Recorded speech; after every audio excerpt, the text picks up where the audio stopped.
दोस्तों अस्सलाम वालेकुम। अज असांजो टॉपिक है सिंध जो एक अड़ो तारीख़ी जगह बाबत जेका न सिर्फ़ सिंध पर सॼे सिंध हिंदुस्तान की तारीख़ में वॾी अहमियत रखे थो। हाँ दोस्तों, मां अॻु ॻाल्हाए रहियो आहियां उमरकोट जे किले जे बारे में। ही किलो सिंध जे थरपरकार ज़िले में वाक़ आहे। 14वीं सदी में राजपूत हुकुमरान उमर सूमरे हिन शानदार किले जो बुनियाद विधो।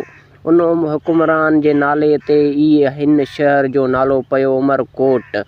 संदसि साल 1542 ईस्वी में जॾहिं मुग़ल बादशाह हमायूं पंहिंजी रियासत विञाए हिते पनाह वठी आयो, तॾहिं ही किलनि जूं भितूं अंदरि हिकु तारीख़ वाक़ई जनम वरितो।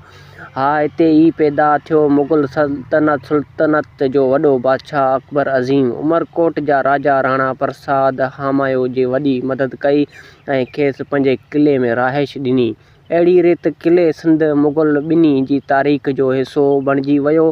ही किलो ॻाढ़नि सिरनि ऐं पकियुनि पथरनि सां ठहियलु आहे, जंहिं में 4 वॾा मज़बूत बेराज आहिनि जेकी अॼु बि सिंध जी अज़मत जी गवाही ॾियनि था।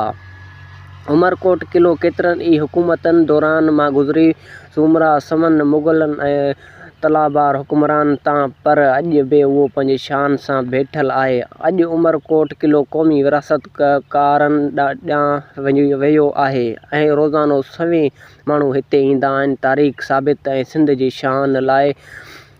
आख़िर मौसीक़ी थोरो ते जेकॾहिं तव्हांखे ही वीडियो पसंदि आई त लाइक शेयर ऐं सब्सक्राइब करणु न विसारिजो। महिरबानी। ईंदड़ वीडियो ॿी तारीख़ जगह सां मुलाक़ात थींदी। अल्लाह हाफ़िज़।